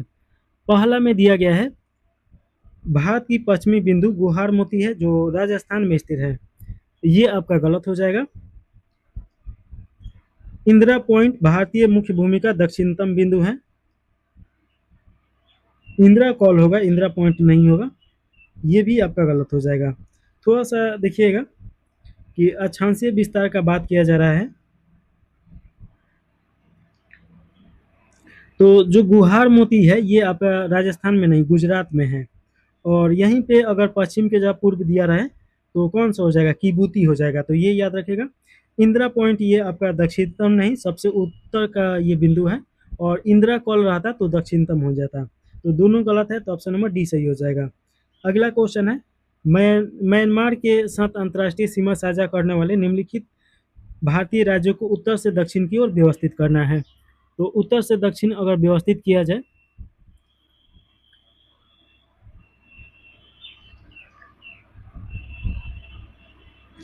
तो देखिए कि सबसे पहले कौन आ जाएगा। थोड़ा सा अगर मैप यहाँ पे बना दिया जाए तो आपको ज़्यादा, चलिए मैप बनाना यहाँ पे कठिन है, ऐसे ही समझा देते हैं। सबसे आपका अरुणाचल प्रदेश उत्तर में है, तो 3 सबसे पहले आएगा, तो ये तो कट गया। उसके बाद नागालैंड आ जाएगा, नागालैंड के बाद मणिपुर, और मिजोरम सबसे नीचे है। तो 3 2 1 4 ऑप्शन नंबर ए सही हो जाएगा। अगला क्वेश्चन है, जनगणना 2011 के अनुसार भारत में जनसंख्या घनत्व के संदर्भ में निम्नलिखित कथनों में से कौन सा कथन सही है? तो सही कथन इसमें चुनना है, सभी भारतीय राज्यों में पश्चिम बंगाल का जनसंख्या घनत्व सबसे अधिक है, ये आपका गलत हो जाएगा। बिहार का जनसंख्या घनत्व सबसे ज़्यादा है। अरुणाचल प्रदेश का जनसंख्या घनत्व भारत के सभी राज्यों में कम है, ये आपका सही है, तो ये आपका हो जाएगा। तो देखिए कि ऑप्शन नंबर बी सही हो जाएगा। अगला क्वेश्चन है 24 नंबर, निम्नलिखित में से कौन से पश्चिमी हिमालय दर्रों और उनसे संबंधित राज्यों के युग्म सही सुमेलित नहीं है? तो ये बताना है, तो नीचे दिए गए कूट की सहायता से उत्तर चुनना है।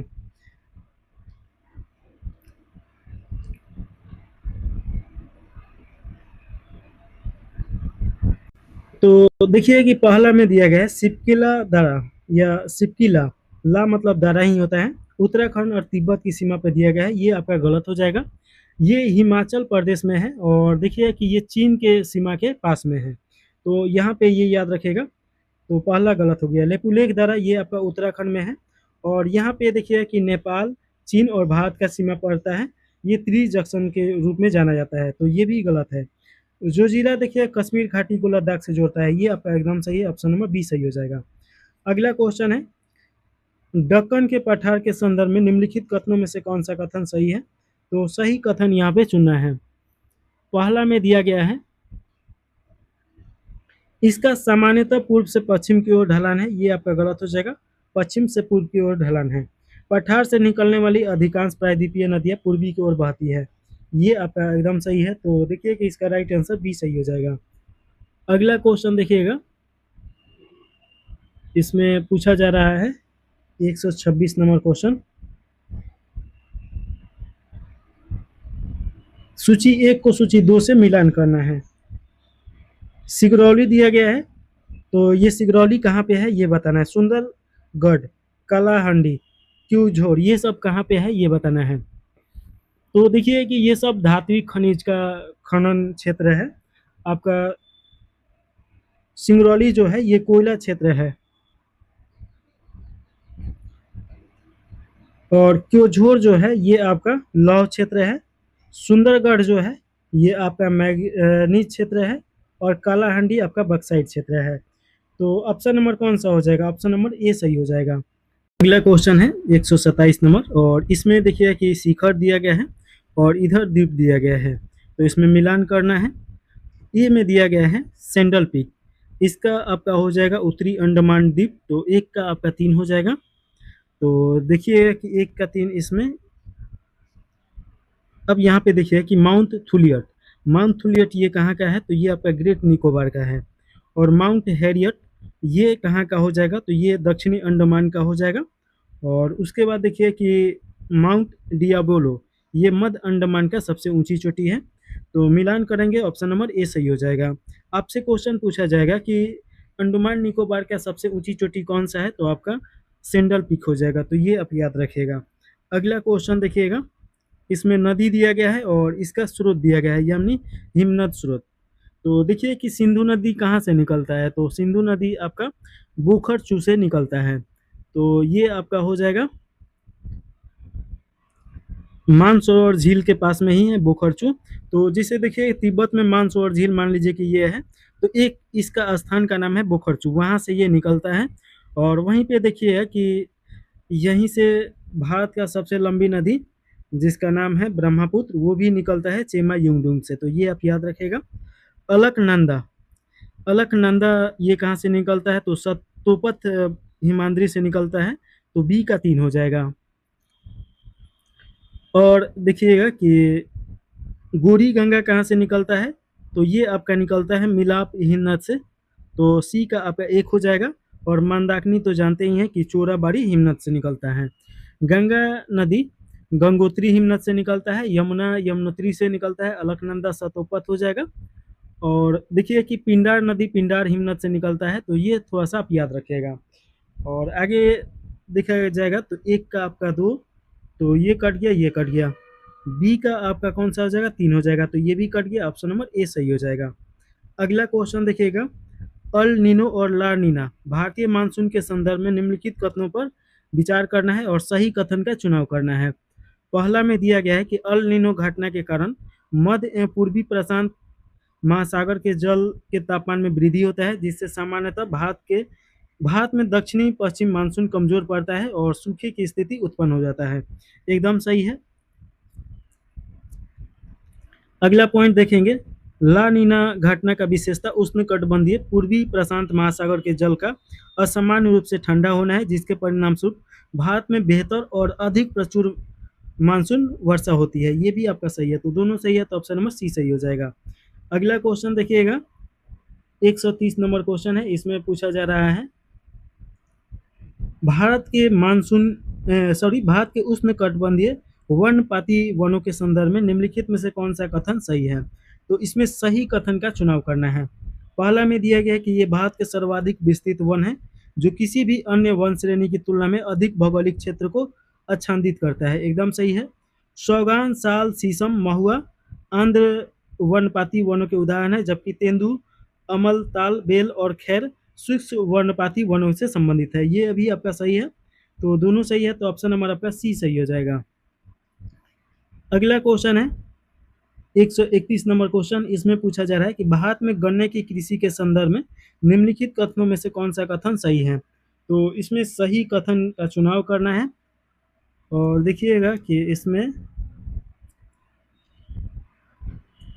पहला में दिया गया है कि गन्ना एक उष्णकटिबंधीय और उपोष्णकटिबंधीय फसल है जो उष्ण एवं आर्द्र जलवायु में सर्वाधिक अच्छी तरीके से विकसित होता है। एकदम सही है। इसे 75 से 100 डिग्री सेमीमीटर वार्षिक वर्षा आवश्यकता होती है तथा कम आर्द्रता वाले क्षेत्र में यह सिंचाई पर निर्भर रहती है। ये भी सही है। उत्तर भारत में उगाए गए गन्नों में सुक्रोज की मात्रा दक्षिण भारत प्रायद्वीपीय भारत की तुलना में अधिक होता है। ये आपका गलत हो जाएगा। प्रायद्वीपीय भारत में देखिए कि काली मिट्टी आपका मिलता है गुजरात और महाराष्ट्र में। महाराष्ट्र में देखिए कि उस साइड के जो गन्ना होता है लोग उसमें सुक्रोज की मात्रा अधिक होता है उत्तर भारत की तुलना में। तो ये गलत हो जाएगा। 1 और 2 सही है। तो इस प्रकार देखेंगे कि ऑप्शन नंबर आपका ए सही हो जाएगा। अगला क्वेश्चन है सूची 1 को सूची 2 से मिलान करना है। एक तरफ स्थानांतरण कृषि के स्थानीय नाम और राज्य पूछा जा रहा है। इसे झूम कृषि बोला जाता है और वर्ण कृषि के नाम से भी जाना जाता है। इसे देखिए कि जो ये ज़्यादातर पर्वतीय एरिया में होता है। यहाँ के जंगल साफ किया जाता है और जंगल को जला के उसे खाद के रूप में उपयोग किया जाता है। एक समय ऐसा आता है कि वहाँ की भूमि का उर्वरक क्षमता कम हो जाता है, फिर वहाँ से माइग्रेट करके दूसरा का जगह पे जाया जाता है, फिर यही प्रक्रिया चलते रहता है। तो इसमें अगर मिलान किया जाए तो देखिएगा झूम कृषि ये आपका कहाँ का बोला जाएगा। तो ये आपका उत्तर पूर्वी राज्य हो जाएगा जिसमें आप देखिए कि मिजोरम, नागालैंड, कोहिमा, अरुणाचल प्रदेश, असम ये सब आ जाएगा। तो ये आपका 1 का 3 हो जाएगा। कुमारी कहाँ का है। तो कुमारी आपका पश्चिमी घाट का है। दहिया या बेबर कहाँ का है। तो ये आपका हो जाएगा मध्य प्रदेश का। और बाल्टे कहाँ का हो जाएगा। तो दक्षिण पूर्व राजस्थान। 1 का 3 तो मिलान कीजिएगा। ये कट गया, ये कट गया। बी का आपका 1 हो जाएगा तो ये भी कट गया। ऑप्शन नंबर सी सही हो जाएगा। अगला क्वेश्चन है 33 नंबर। इसमें पूछा जा रहा है कि निम्नलिखित में से कौन सा युग्म सही सुमेलित नहीं है, यानी कि गलत इसमें चुनना है और दिए गए कूट के सहायता से सही उत्तर दीजिए। कीर बोले ये हीरे की खान है, ये तो आपका सही सुमेलित है। और रूर क्षेत्र ये कोयला का खान है, ये भी आपका सही सुमेलित है। मोजाम्बी रेंज ये आपका पेट्रोलियम दिया है, ये आपका गलत हो जाएगा। चूंकि कमाटा ये तांबा उत्पादन है, ये भी आपका सही है। तो देखिएगा इसमें गलत पूछा है तो ऑप्शन नंबर केवल सी सही हो जाएगा, केवल 3 गलत है। अगला क्वेश्चन है 33 के बाद 34 नंबर। इसमें देखिए कि बंदरगाह और अवस्थिति बताना है, मिलान करना है। तो देखिए चलिए मिलान किया जाए। पहला में दिया गया है रोटरडैम बंदरगाह, ये आपका कहाँ पे है। तो ये नीदरलैंड में है। बुसान बंदरगाह ये कहाँ पे है। तो ये दक्षिण कोरिया में है। और अली बंदरगाह ये कहाँ पे है। तो ये आपका संयुक्त अरब अमीरात में है। अंशदोह बंदरगाह ये कहाँ पे है। तो ये आपका इजराइल में है। तो ऑप्शन नंबर देखिए कि 1 का 1 हो जाएगा, तो तीनों में दिया गया है। बी का 4 हो जाएगा, तो ये दोनों कट गया। ऑप्शन नंबर सी सही हो जाएगा। अगला क्वेश्चन देखिएगा, इसमें पूछा जा रहा है निम्नलिखित में से महासागरीय गर्तों और उनके निकटवर्ती महासागरों का कौन सा युग्म सही सुमेलित नहीं है। तो इसमें भी गलत बताना है। तो पहला में देखिएगा कि दिया गया है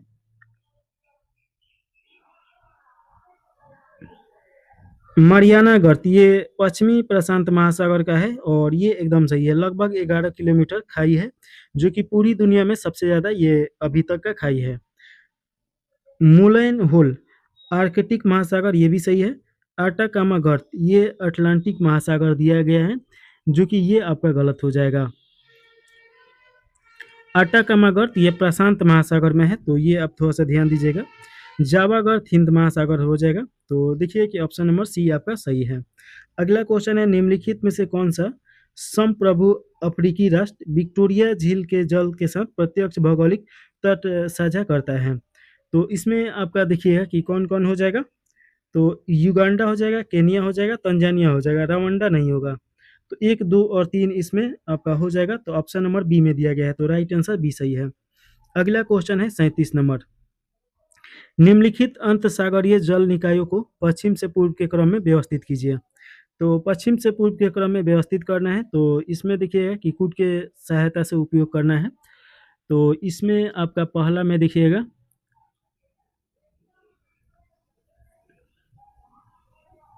पश्चिम से पूर्व में करना है, तो काला सागर पहले आ जाएगा और काला सागर के बाद देखिएगा कैस्पियन सागर, उसके बाद अरल सागर आ जाएगा।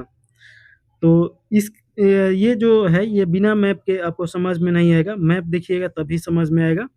तो यहाँ पे तो मैप कोई दिया नहीं है, तो ऐसे ही याद कर लीजिए काला सागर रूस का एक क्षेत्र पड़ता है और यूक्रेन का, उसके ऊपर जाइएगा कैस्पियन सागर पड़ेगा और उसके ऊपर अरल सागर पड़ेगा। अरल सागर देखिए कि ये सूख रहा है धीरे धीरे, तो ये खत्म हो जाएगा आने वाले समय में, तो ऑप्शन नंबर ए सही हो जाएगा। अगला क्वेश्चन है, निम्नलिखित में से कौन सी प्रमुख नदियाँ सीधे काला सागर में मिलती है? तो काला सागर में मिलने वाले अगर नदी का बात किया जाए तो इसमें आपका हो जाएगा देवनी नदी, नीपर नदी और राइन नदी तो नहीं होगा, राइन नदी तो दूसरा जगह ये यूरोप में पड़ेगा। निस्ट नदी ये आपका हो जाएगा, तो ऑप्शन नंबर बी सही है। बोल्गा नदी निम्नलिखित में से किस जलाशय से में गिरती है? तो बोल्गा नदी देखिएगा कि किस जलाशय में गिरती है, तो इसका राइट आंसर आपका हो जाएगा कैस्पियन सागर हो जाएगा, ऑप्शन नंबर बी सही है। अगला क्वेश्चन है, निम्नलिखित में से कौन से मरुस्थल उत्तरी अमेरिका में स्थिर है? तो उत्तरी अमेरिका में कौन सा स्थिर है? तो इसका राइट आंसर आपका हो जाएगा मोजाम्बे मरुस्थल, सोनोरवल मरुस्थल, चहुआनवा मरुस्थल और ग्रेट बेसिन हो जाएगा। चारों सही है, तो ऑप्शन नंबर डी सही हो जाएगा। यहाँ पे देखिए रीजनिंग का क्वेश्चन दिया गया है, तो इसे आप बना लीजिएगा। इसमें दिया गया है एक निश्चित कूट भाषा में 8 एट ऑफ रेट और 3 का अर्थ 35 दिया गया है और 11 एट ऑफ रेट 4 का अर्थ 59 दिया गया है। उसी कूट भाषा में 14 एट ऑफ रेट 5 का क्या होगा? तो यहाँ पे देखिएगा कि आपका कौन सा आंसर हो जाएगा, तो ये आपका सी आंसर हो जाएगा 89। एक निश्चित कूट भाषा में इतना का 78 दिया गया है, इतना का 49 दिया गया है, उसी कूट भाषा में इतना का क्या हो जाएगा? तो ये सभी आपका जोड़ दिया गया है और जोड़ के बताया गया है, जैसे कि पी का मान आपका 16 होता है और टी का 20 हो जाएगा, ई का 5 हो जाएगा, ए का 1 हो जाएगा, एन का 14 और एल का 13 और एक ये हो जाएगा। तो जोड़िएगा तो इतना आ जाएगा, वैसे ही इसे जोड़िएगा इतना आ जाएगा।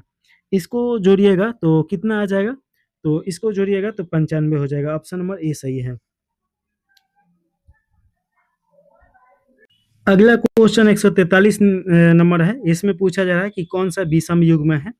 तो देखिए कि बैरोमीटर वायु दाब मापता है और वैसे ही हाइग्रोमीटर आर्द्रता मापता है, थर्मामीटर तापमान मापता है, तो एमीमीटर क्या मापेगा?